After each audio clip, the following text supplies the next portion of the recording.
Morning students. Today we are going to discuss about the next important topic which is called Sale of Goods Act 1930 Part 3, which is performance of sales contract. What do you mean by performance of sale contract? What do you mean by performance?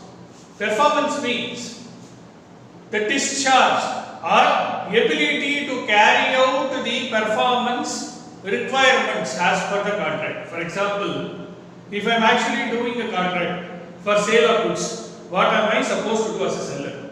As a seller, I must transfer the goods.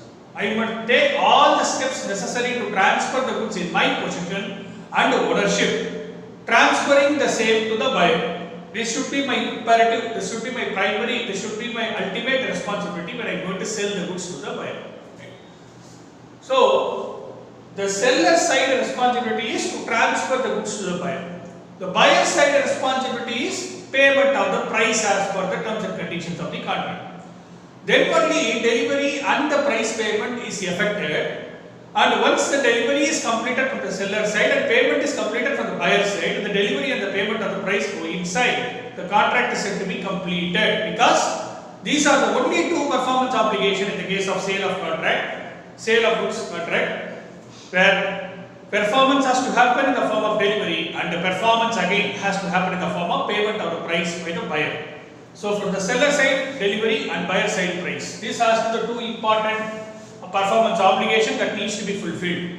Okay. So when it comes to performance of the sales contract, this is a primary provision under the Sale of Goods Act which has been enlisted here.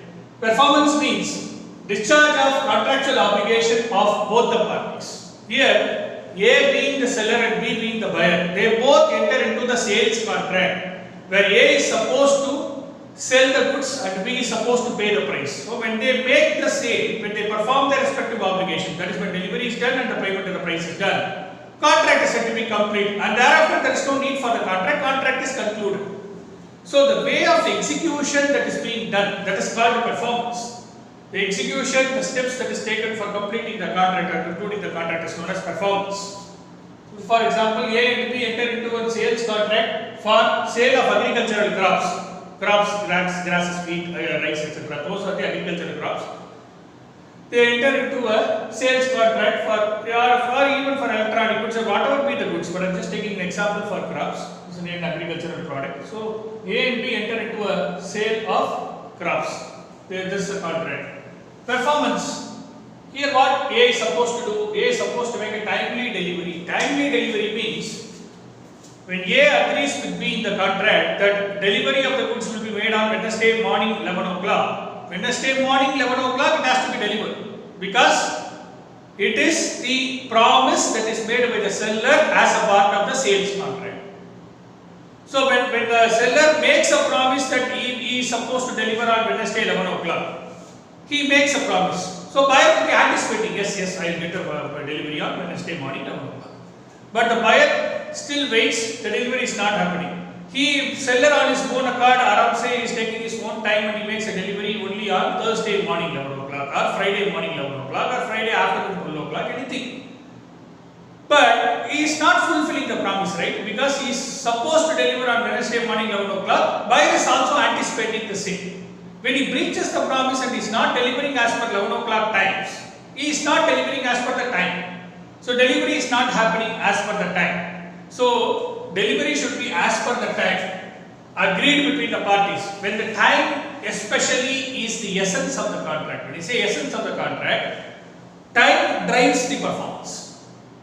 Because when I say I am supposed to deliver within this time, the other party will also anticipate the delivery of the goods, because based on that delivery, he would have promised to somebody.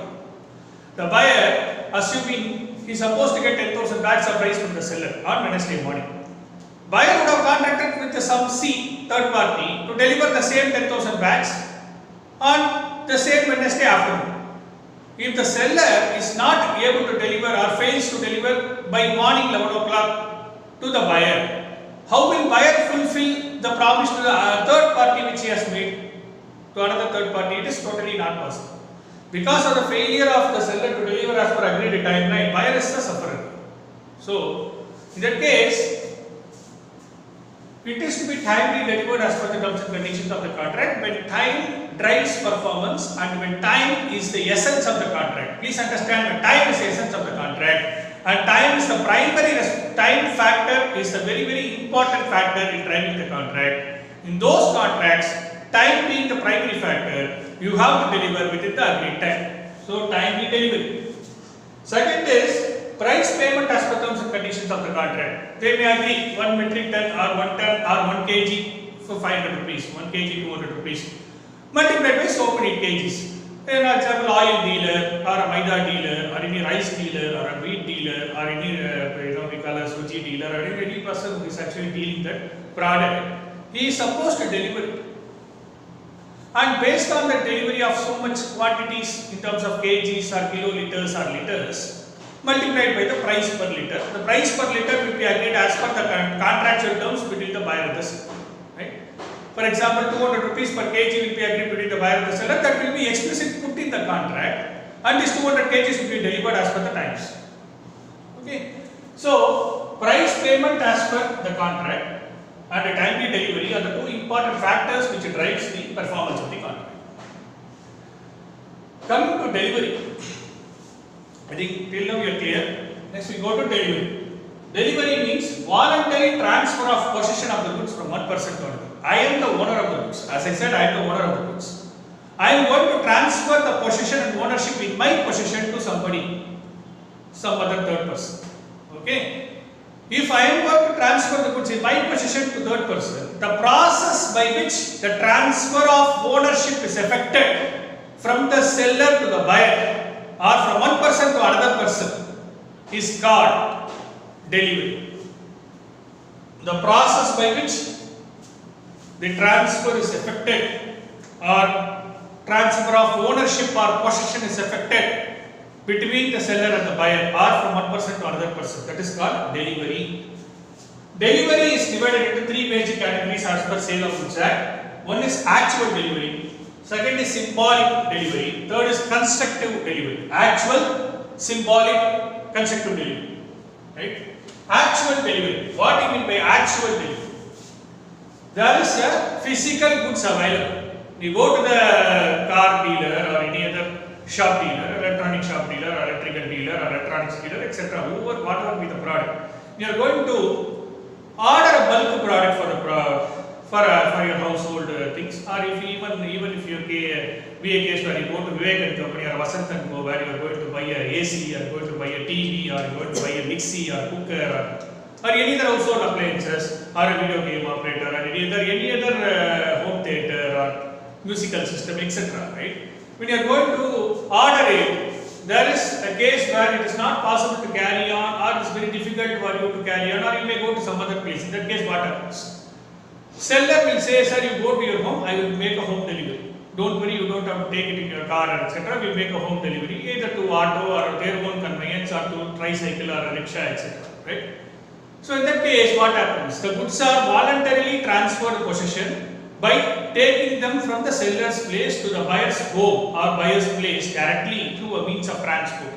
So the physical goods are being transported from the seller place to the buyer place actually voluntarily on his own upon the payment of the price by the buyer alone.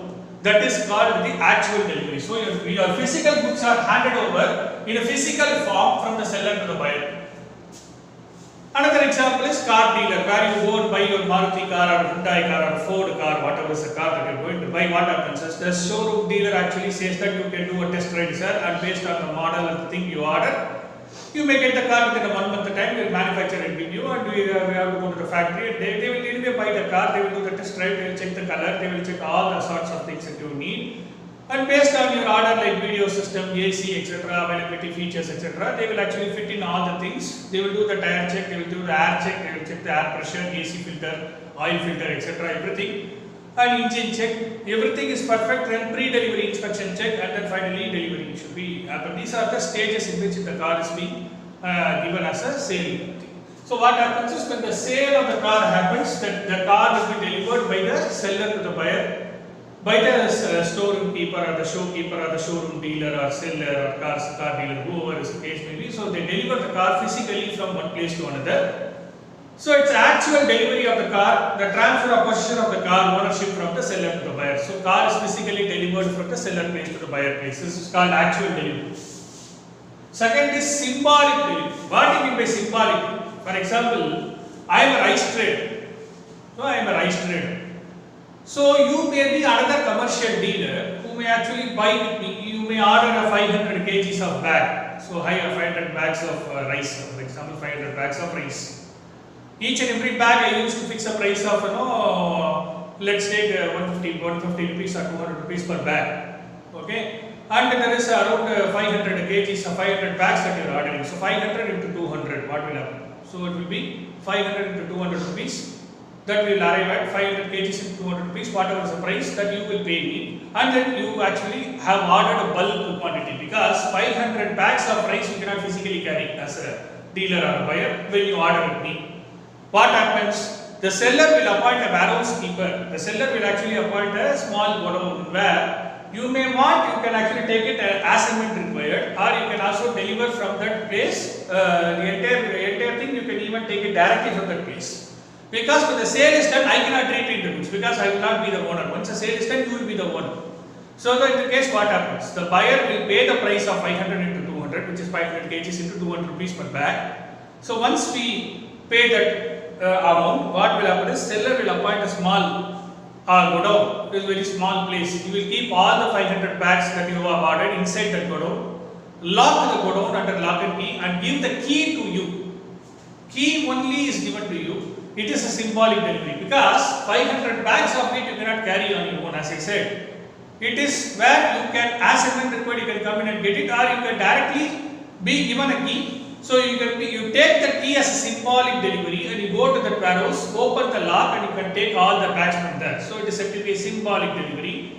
This symbolic delivery is applicable where there is a bulk quantity ordered and not a small quantity ordered. So especially rice traders, dealers, commercial agents who are actually selling the products, traders, those kind of things, they can actually have this symbolic delivery effect. So this method is followed wherever there is a bulk quantity of goods being ordered.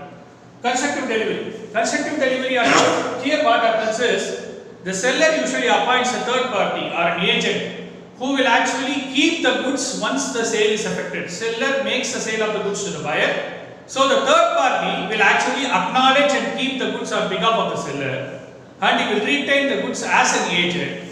And when the sale is effected, he goes and tells the buyer that, sir, I am holding the goods on your behalf because seller has transferred the goods in my possession because I am supposed to hold the goods as an agent. So once you make the payment of the price to the seller, seller will order me to deliver, I will deliver. This is what the things that is happening. So buyer will make the price to the seller. Seller will order the warehouse keeper to deliver the ownership. So what will happen? Warehouse keeper will have his delivery accounts. So he will make a entry of the delivery that should be done in the books of accounts. He will just make the entry in the books of accounts where the warehouse keeper.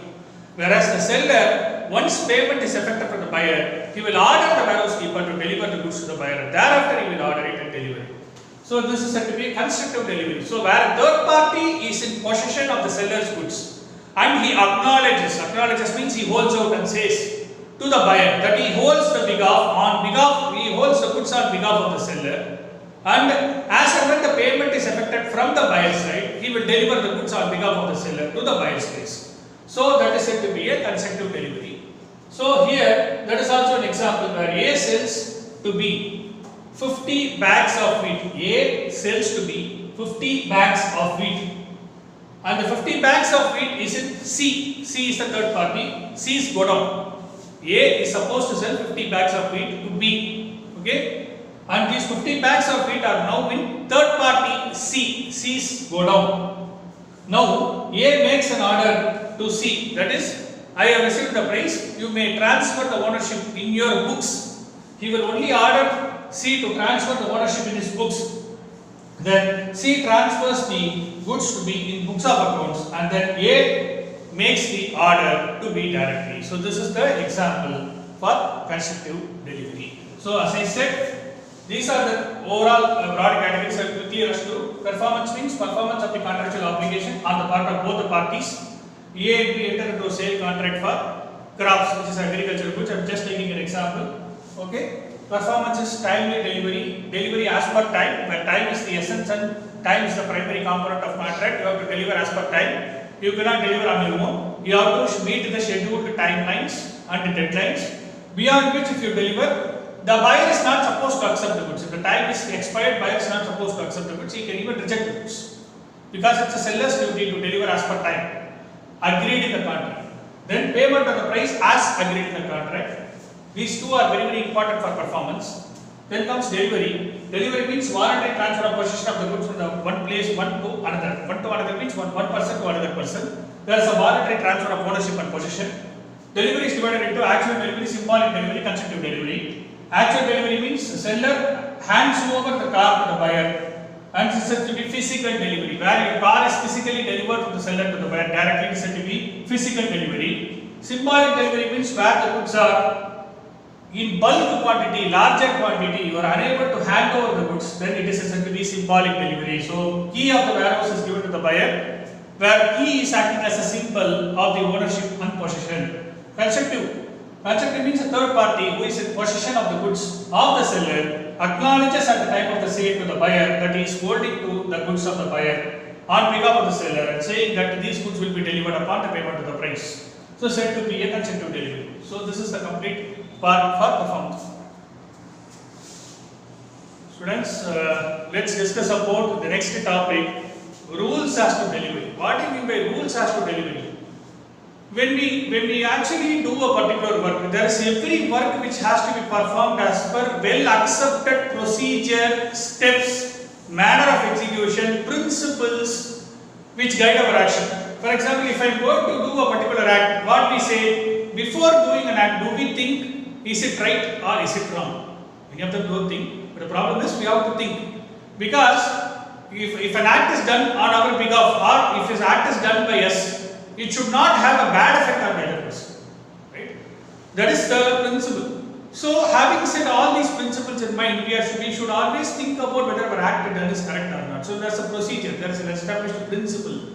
Because we have been grown by our parents, and there is a way that they say that this, you need to do this act, it is a righteous act. You need to do this act, it is a wrong act. So, if you do this wrong act, it will have a bad effect on people. If you do a right act, it will have a good effect on people. So, like that, law also says certain principles and rules which every person has to follow as a seller, or a person who is supposed to deliver the goods to the buyer, or a wharfinger, or a person who is responsible for keeping custody of the goods. They have to follow these rules and regulations in order to effect a proper delivery, or a timely delivery, or a correct delivery, or a right delivery, or a correct, a proper means of righteous delivery, something. So that no delivery is completed and the payment of the price is done, so contract is concluded. For a delivery to be complete, for a delivery to be saying it is perfect delivery, it is a right delivery, it is a complete delivery, there are certain rules and regulations which needs to be followed as a seller part, on the seller part. What are those rules and regulations? Rules and regulations for delivery. Number one, mode of delivery. Mode of delivery means what is the form, what is the manner that you are going to adopt for delivery of the goods. The seller has to adopt this particular mode, then only delivery is said to be complete. If he doesn't adopt this mode, delivery is not said to be complete. If he is said to have adopted a particular mode, he has to adopt that way of mode or that way of execution to see that delivery is complete. As I said before, there are many ways of delivery. Actual delivery, constructive delivery, or symbolic delivery, right? Actual, constructive, or symbolic delivery. But what should be the effect? Whatever be the mode, whatever be the procedure that you are going to follow, but you need to ensure that you are putting the buyer in possession. You need to put that buyer in possession. Ultimate objective of delivery is that your ownership in your possession is going to be transferred. The other person, buyer, his ownership is going to be occupied, which means that your ownership is going to be substituted by his ownership. So you are going to transfer the goods in your possession into buyer's possession. So ultimately, as a part of delivery, objective of delivery should be to put the buyer in possession, to put the buyer in ownership. That should be the effect or objective of the delivery. So this is the first and primary and the most important point of delivery. This is called the mode of delivery. Second is delivery of the goods as per terms. As I said earlier, already, terms and conditions of the contract is the guidance principles, the written contract that has point by point what are the terms, what are the conditions. So delivery should be happening as per the terms and conditions agreed in the contract. I cannot deliver which is not agreed in the contract. I cannot deliver by a mode or a means which is not at all acceptable to the buyer. Buyer and me agreed into the contract. They agreed upon the terms and conditions in the contract. So contract has to be executed and we have to deliver as per what we agreed in the contract. If I cannot deliver something which I have not agreed in the contract, which means I have breached the promise, right? I have not even made a promise, but I have adopted that method, or I have adopted a promise that I will deliver this mode, but I am adopting a different mode and delivery. So it is totally not acceptable. Therefore, delivery of the goods should be as per the terms. Terms means the accepted conditions in the contract. It should be as per contract. Payment of the price. Price should be the consideration. As I said, that's a monetary value of the goods. The value that we fix for the goods as per the contract. So, price should be as per the thing that is agreed into between the parties. Parties should agree for the price, and the price, whatever they agreed, that should be paid for. If they agree for a price, one price, and if a buyer is agreeing for one price and is paying one price, that is not at all an accepted price at all. If a price is agreed, and it should be paid. The price is not agreed, it need not be paid. But whatever agreed, it should be paid. So price should be the consideration for the contract, and the value fixed for the contract, it should be paid. Part delivery. When you come to delivery part, what is that? Delivery part. Partial delivery. Where the goods are of separable category. For example, if there is a bulky good, you are going to separate that into parts. Best example is computer. When you are buying a computer, you will have to either buy it as a full. Somebody used to buy in parts, and then they get a computer engineer, they will get it as right. So in that case, as a part delivery, you are going to buy a computer system as a whole, no problem. Already fitted, you are just buying it as a fitted condition, no problem. When you are getting it, buying in parts, desktop, printer, UPS, CPU, you have a mouse, keyboard. So earlier, what happened is, when we are actually delivering it, buying as a computer as a whole, all of them will be in a fitted condition. You can go and buy it as such, and then come and place it, just put a plug and it just get started working. It's not a problem, but installment delivery is where you are going to deliver it in a parts, rather we call it a partial delivery, not installment delivery, it should be partial delivery, where the entire goods is separable into parts, and a part and part, slowly part by part it is delivered. So in that case, what happens is, it does not operate as a delivery of the whole of the products. Generally, partial delivery will not operate as a delivery of the whole. You need to understand, partial delivery is not at all a delivery. It will not operate as a delivery of the whole. Especially where partial delivery is done with an intention, with a knowledge, or with the belief that it is to be separated from the whole. Willfully it is separated from the whole. It is willfully, with a willful intention, it is separated from the whole. It does not operate as delivery of the remainder, because only a part is delivered, it is not wholly delivered. Therefore, effect of part delivery is that it is not at all a delivery. Place of delivery. Place of delivery generally will depend upon whether there is a sale or whether there is an agreement to sell. In a case of a sale contract, where it is present, an agreement to sell which is something which is future, right? So it's going to be sale contract. We divide the place of delivery based on two criteria. If it's a sale, we decide the place of delivery. For agreement to sell, we decide the place of delivery. Depending upon the situation, we'll decide we'll apply the rule which is given in the law. So place of delivery for a sale contract, especially for a sale, what is the place of delivery is? For a sale, place should be the same place where it is made. The place where the sale transaction is effected. The place where transfer of ownership is effected. That place is the place of delivery. Whereas, in case of agreement to sell, there is no sale which is at present. There is an agreement to sell. So, it is to be effected at future point of time. We don't have goods now. It is to be manufactured and produced. In that case, delivery place will be the place where it is to be produced or manufactured. The place where it is produced or manufactured, it will be the place of delivery. For agreement to sell, place of production will be the place of delivery. Whereas for a sale, the sale place or the place where the sale is effected physically, that is said to be the place of delivery. Then cost of delivery. What is cost of delivery? The expenses, the charges that are incurred for putting the buyer in possession. I have to incur certain charges. For example, a buyer comes to Vivek & Co. He orders TV, he orders AC. There are 3-4 products he ordered, he walks away. What the seller will do? He will make the price buyer and he walks away. But the delivery has to be effected with the seller. Now becomes a responsibility of the seller to deliver in a proper condition without damage to the buyer house. He will take AC, he will take the TV, everything. He will put it in a box, neatly assemble, pack it, label it, and then you have to deliver to the buyer place. So packing, labeling, and then we have to take an auto, we have to take any other conveyance, and for him the auto buyer you have to pay the price, and you have to pay all these expenses, and these are all done with an intention to put the buyer in possession. He is going to carry these goods in the conveyance and go to the buyer place, deliver at the buyer's place. So ultimate objective is to put the buyer in possession or buyer in ownership of those goods. So all the expenses incurred by the seller to put the buyer in possession has to be incurred by the seller. Please understand, the expenses for putting buyer in possession to be borne by the seller, whereas the expenses for taking the possession is to be borne by the buyer. Once the goods are delivered, right, we may have to pay again for taking the goods in his possession. There may be cases where he has to unpack it, and for that he may have to incur those cases where buyer, in order to take the goods into his possession, he will have to incur certain expenses. That will not be borne by the seller, that will be borne by the buyer. So for taking goods in his possession, it is to be borne by the buyer. Goods in possession of the third party. As I said just a few examples before, for constructive delivery we take an example, that is the same case we apply here. Constructive delivery example also holds here, where it says that no delivery is affected unless third party holds out to the buyer that he holds the goods on his behalf directly. Whenever a third party to whom the goods are delivered, he acknowledges and says that, sir, I am holding the goods on your behalf.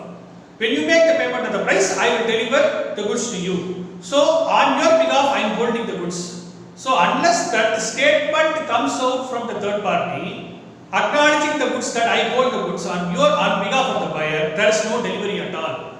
Where the goods are in third party possession, third party has to acknowledge and say that he holds the goods. He acknowledges the goods on behalf of the buyer. Therefore, in that case, unless the third party issues a statement that he holds the goods on his behalf, on buyer's behalf, there can be no delivery at all. So this is the rule for goods in possession of the third party. Next is delivery of the wrong quantity. Where buyer and the seller agree upon a quantity, seller not delivering the agreed quantity, instead he delivers a lesser quantity. For example, buyer orders 500 kgs of rice, seller delivers 200 kgs of rice. He ordered 500, seller delivered only 200. It's a wrong quantity, because I ordered 500, why are you supposed to deliver? You are supposed to deliver 500, why are you delivering 200? He may ask a question, buyer. So in that case, seller by mistake anyway has delivered 200 kgs. So what happens is now not possible. The other delivery is done at the buyer's house. What will buyer do? Buyer has two options. One is reject the entire 200 quantity, move away. He need not have to pay the price. Or for the moment, okay, anyway you have made a mistake. What you will do is accept the 200 kg, pay for the price of 200 kg. There is only two options for the buyer for wrong quantity. He can either reject the goods or just like that accept the 200 kgs and pay for the price. Accept the goods so agreed and delivered, and then pay the agreed price. These are the rules which are applicable. So I just run through these 8 rules. We have another 3-4 rules which I put in the next board. We have these 8 rules right now. Mode of delivery, which may be action, symbolic, constructive, but the objective is to put the buyer in position. Second is delivery of the goods as per agreed terms and conditions of the contract. Payment of the price as per terms and conditions of the contract. Price being the sole consideration, price being the money value for the goods. Part delivery. When delivery is done in part and with the intention, knowledge, belief that the part is to be separated from the whole or the bulk product. It is not a delivery at all. Generally, part is not a delivery. Partial delivery is now delivery.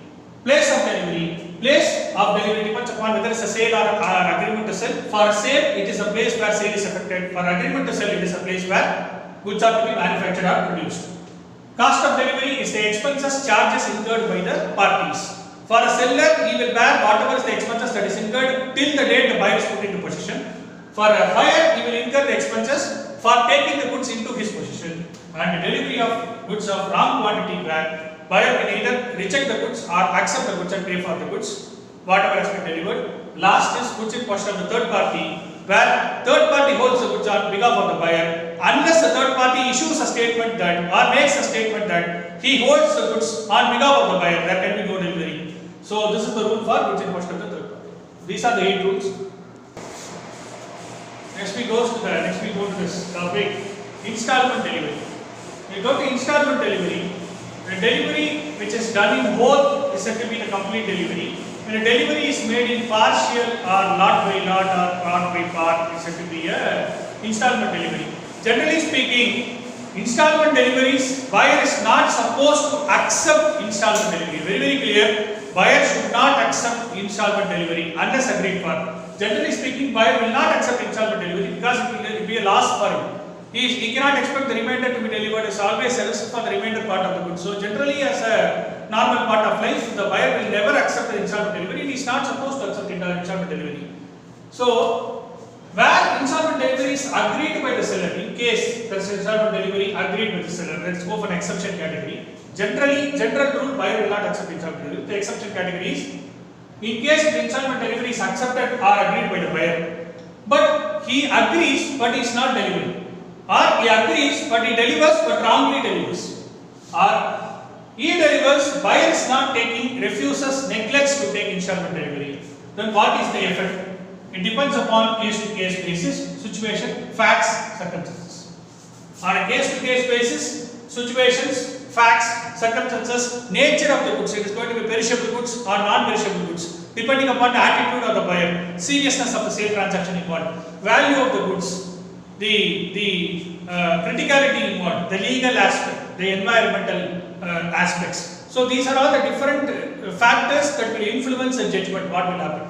So generally the effect is, it depends upon facts, situations, circumstances, etc. So if the installment is delivered by the seller, but it is agreed to be delivered, but the seller is not actually delivering it. He only agrees to deliver, but is not actually delivering it, or he delivers but wrongly delivers. Maybe he agrees for one quantity, but he delivers another quantity. Or buyer not even taking, or he is saying that I will not take, I will not accept, I will refuse, or I will neglect to take installment delivery. Then what is the effect is, as I said, it depends upon case to case basis, situation, facts and circumstances. Here, X, for example, he buys 25 tons of pepper from Y. What happens is, X bought 25 tons of pepper from Y, Y being the seller. He is going to sell 25 tons of pepper to Y. To X, sorry, Y is the seller, X buys 25 tons of pepper. What happens is, Y says, there is a 25 tons is a whole quantity. I don't have whole quantity now, I have 20 tons now. So this is November month. I will now give you 25 tons. I will give you 20 tons now. I have 20 tons. So shipment for November, which I have 20, I will deliver now 20 tons. Next month I will be getting another 5 tons. I will deliver in December, right? Since goods have not been delivered as per the contract. As per contract, they are supposed to deliver 25 tons of pepper, the seller. But he has now only 20 tons, and the month is now November. So he says, as of now I have 20 tons. This is November month. I will deliver 20 tons to you. So he delivers November shipment, he delivers 20 tons. December shipment, he delivers another 5 tons. But as per contract, he is supposed to give at a shot 25 tons, but he is delivering partial. This is called installment delivery. 20 in one, 5 in another. Right? 1 month and 5 in another. In that case, X being the buyer can reject the entire lot. He can say, no, you have not delivered as per the contract. So you are supposed to deliver 25 tons. Why are you delivering? Why are you violating the contract and delivering in installment? You are supposed to deliver 25 tons, but you are delivering in installment 20 in 1 November and 5 in December, which is not at all acceptable. So I can reject the entire lot. So you can reject the entire lot and delivery to carrier or wall finger. This is another rule, the last rule which I am going to take. The rest 3, which is given in the textbook, it is not that much important, so I am totally ignoring it. So you can also ignore. So out of 13, I am taking only 10. Please understand, out of 13 points in the textbook, I am taking only 10 because 10 is very, very important. Rest 3, even just like the 3, it is not that much important. Only 10 are very, very important. From exam perspective, if you write this 10, it is very, very important. If you write this 10 points, that will give you more marks. So from exam perspective, write this 10. So these 10 rules of delivery, very, very important theory question in Sale of Goods Act. Memorize these points, take my notes, will be helpful. Delivery to the carrier or wall finger. Goods are delivered by the seller to the wall finger for delivery to the buyer. Wall finger or warehouse keeper or custody keeper, as I said, is only a third party. Seller and the buyer are the original contracting parties.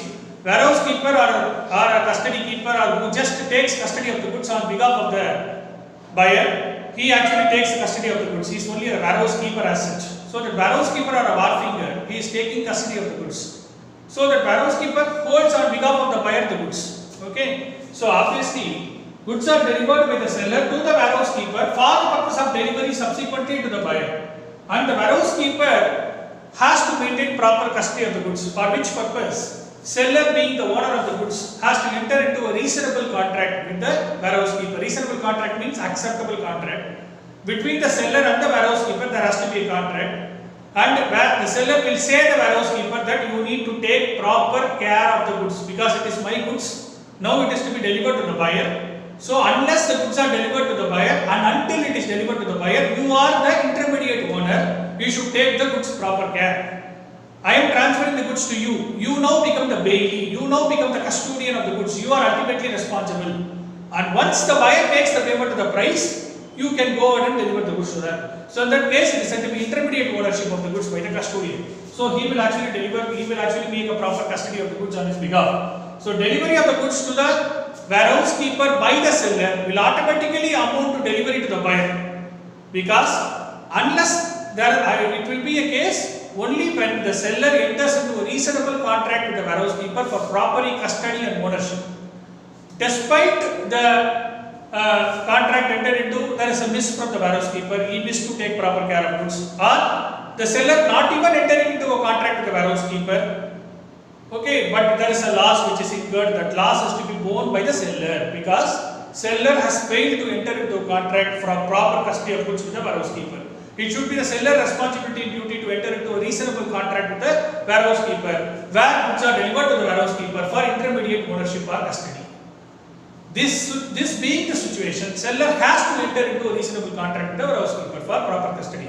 If he fails to enter into a contract with the warehouse keeper and subsequently loss arises, that loss will never be borne by the buyer because there is no ownership. Still the loss will go to the seller because he failed to enter into a contract with the warehouse keeper. Thank you.